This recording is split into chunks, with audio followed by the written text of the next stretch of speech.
Hello again, survivors, and welcome back to my 7 Days to Die Insane Difficulty series.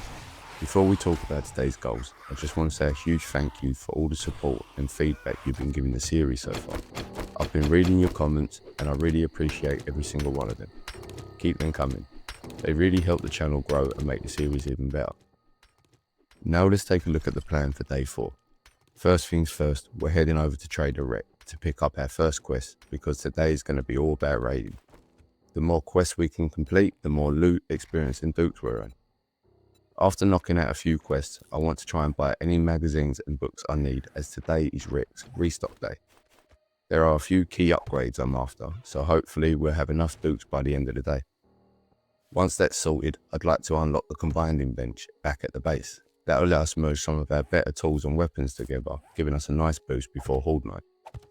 Finally, I want to expand our little farm. I've managed to create 3 farm plots last night, so the goal today is to add a few more and start building a reliable food supply for the days ahead. With that said, enough talking, I'll see you over at Trader Rec because as they say, the early bird catches the zombie, or something like that. Good morning, you sausage. What have you got for me today? Looking through the quest, I think I'll take the fetch mission at the garage construction site. First, with a bit of luck, we might be able to find some upgrades for our tools, and if not, well, at least we'll come away with plenty of building materials for the Horde base. Now let's see what the trader has for sale over the next couple of days. Nice, he's got 3 Tools Digest magazines that I definitely want to pick up, along with Urban Combat Volumes 1 and 3, which are both great for improving stamina and reducing the noise you make while moving around. He's also got a copy of Scrapping for Fun, so that's another one to add to the shopping list. All in all, just for the books and magazines, I'm going to need around about 4,200 dukes. Thankfully, that's not too bad, especially since I've got until day 7 before Rec restocks again. That gives us plenty of time to earn the money and hopefully grab every single one. Thank you very much, and now you... So before I head out, I'm going to make a quick stop at the combining bench to upgrade my sledgehammer and any other tools that can be improved. Every little upgrade makes a difference on the insane difficulty, and I'd rather head into today's quests as prepared as possible. With that sorted, it's time to get moving. I'll meet you over at the quest location, survivors. Let's see what kind of loot and trouble is waiting for us today. Fancy meeting you here, survivor. On my way over, I realised I'd completely forgotten to upgrade my sledgehammer to level 3. Typical, but every cloud has a silver lining. I ended up finding another sledgehammer book, which means I can now craft a level 4 sledgehammer instead. So in the end, forgetting to upgrade actually worked out in my favour. Sometimes the apocalypse has a funny way of rewarding your mistakes. Anyway, let's get stuck into this quest and see what else we can find.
Touch that again, I shall kill you right now. Okay. Do not touch that. This is a no touching zone. Good. Well then... Oh my God! I can't believe you reached across like that again. I can't even believe it. Honestly. Oh God, I want to kill you right. If you didn't know this combination, you'd be so dead right now. It would be unbelievable.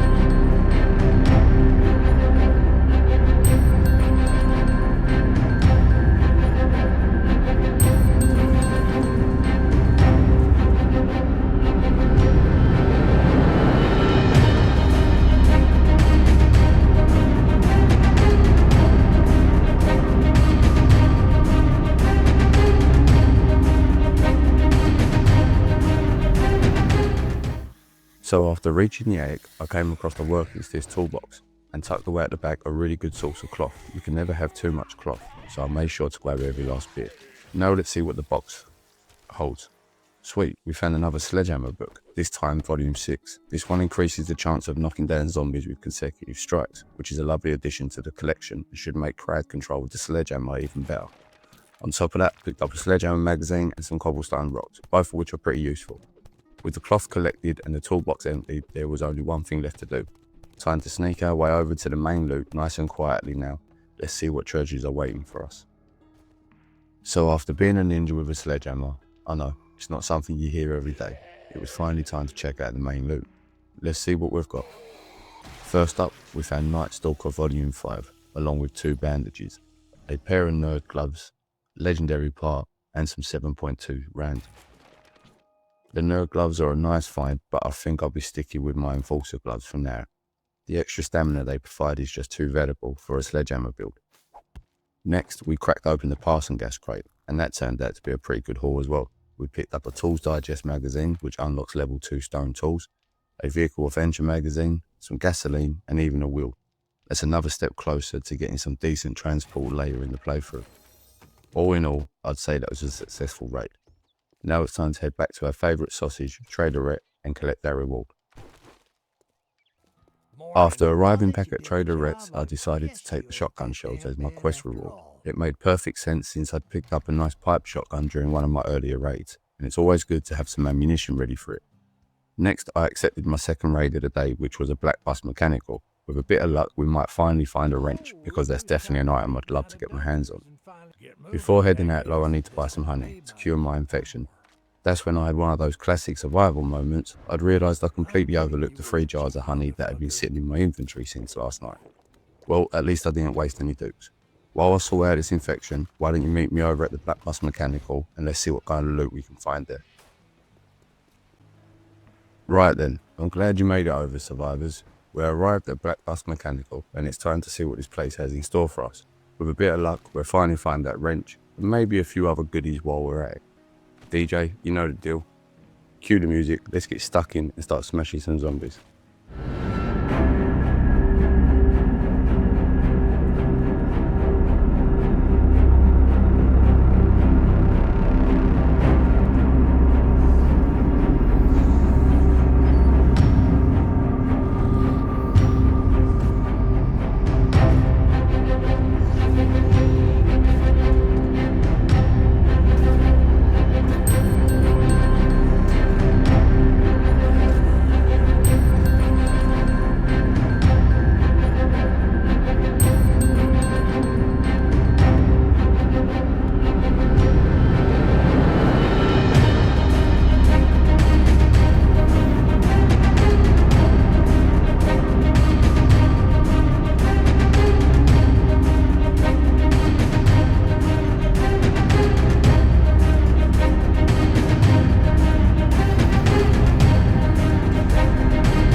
Right then, let's see what the main stash has in store for us.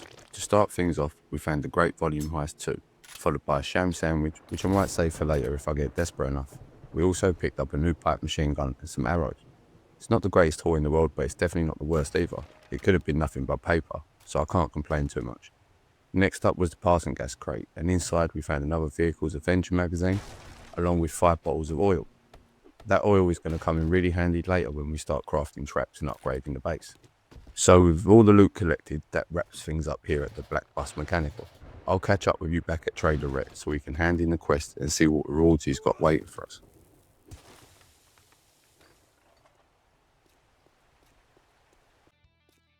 So after making it back to Traderette, I decided to take the 250 cobblestone rocks as my reward. That will save me a little bit of time later on when I start upgrading the horde base, so it's a solid choice.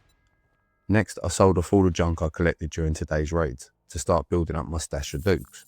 Those magazines and books aren't going to buy themselves, and there are still quite a few that I want before Rec restocks. With that sorted, it was time to choose our next raid. I've decided to head over to the book barn, and I'm really hoping this place lives up to its name.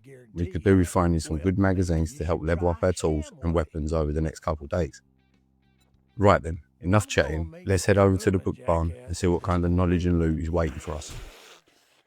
So it was at this moment I realised that eating that sham sandwich right outside the book barn probably wasn't my brightest idea. I'd completely forgotten just how powerful the smell mechanic in this game was. Before I knew it, zombies were coming from every direction and things got out of hand very, very quickly. Remember earlier when I asked you to guess how many times I'd died before Blood Moon? Well, if your guess was higher than 4, congratulations, you're on the right track. That makes death number 5. On the bright side, at least we're keeping the death counter entertained. Right then, let's dust ourselves off, pretend that never happened, and get right back to the raid.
So with the book barn employees dealt with, it was time to grab the satchel and check out the main stash. To start things off, we've had a bar brawl in volume 4, along with a bandage, a pair of new gloves, a couple armor pieces, and a few more rounds of 7.62. Pretty decent start, even if nothing really stood out. Next up was the Cracker Book crate, and this one was a bit more exciting. Inside we found Handyland, Tech Junkie volume 7, and a Bone magazine. Overall, I'd say it's a pretty solid haul. We've managed to pick up some useful magazines throughout the raid, which will help us keep progressing our skills in crafting. Right then, survivors, let's head back to Trader Rhett, hand in the quest, and see what reward he's got waiting for us. So after seeing what Trader Rhett had to offer, I decided to go with the crafting skill bundle as my reward. Every magazine counts, and the more we can collect now, the stronger we'll be in the days ahead. Next, I picked up my 4th raid of the day, this time at Cobweb Cottage. Hopefully, we can get this one wrapped up before 10 o'clock, because I'd rather not be making my way home in the dark on insane difficulty. Right then, while I set off all the junk to our favourite grumpy trader and lighten the backpack, why don't you meet me over at Cobweb Cottage, and I'll see you there, my friend. I'm glad to see you made it here safely, my friend. We've arrived at Cobweb's Cottage, and there's only one thing left to do. DJ, you know the drill. Play that music. I'll catch up with you at the main stash. Until then, stay safe, and whatever you do, don't die.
that's one way to make an entrance into the main stash, with a loot bag waiting for us. I'll happily take that. It's good to see you've made it here in one piece, my friend. Right then, let's grab the main loot and see if we can make it back before night gets any more dangerous. To start things off, we found a Spear Hunter book, some pairs, a level 5 baton and a stack of 7.62 rounds. That level 5 baton is a really nice find, even if I'm sticking with the sledgehammer for this playthrough. Next, I checked the medical supplies and found some steroids, which I'm going to use straight away to make the journey home a little easier. I also picked up some shotgun shells, which are always welcome with Horde Night getting closer. Finally, we cracked open the working stiffs crate and inside found a level 4 stone axe. That's a lovely upgrade and should make gathering resources much more efficient. With that, I'm going to finish clearing out the rest of this building and head back to base. Since I can't cash the quest till tomorrow, I'll have to cash it in the morning. Safe travels, survivors, and I'll see you back at base. So after arriving home safely, I unloaded all of today's loot and spent my 3 skill points. I put 1 point into advanced engineering because I wanted to start making some real progression soon, and the remaining 2 points went into strength to keep boosting their sledgehammer build. And with that, it brings us to the end of day 4. Let's take a quick look at what we've accomplished today. We spent the entire day raiding and came away with some fantastic loot, including plenty of useful magazines to help level up our skills. We also managed to earn over 1,000 dukes, putting us one step closer to buying all the books and magazines we're after before Trader Rex's next restock day. Unfortunately, I didn't get around to expanding the farm today, but that's okay, I'll work on that during the night. I also wasn't able to build a combining bench, but there's still plenty of time before the Horde Night, so I'm not too worried. Before I wrap things up, I just want to say a massive thank you to all of the support you've been showing the series. Reading your comments and seeing the channel continue to grow has been amazing, and I genuinely appreciate every single one of you. If you're enjoying the content, I'd really appreciate if you could leave a like, drop a comment, and consider subscribing with the notification bell turned on so you don't miss the next episode. Until next time, my friends, stay safe, stay vigilant, and I'll see you in day 5.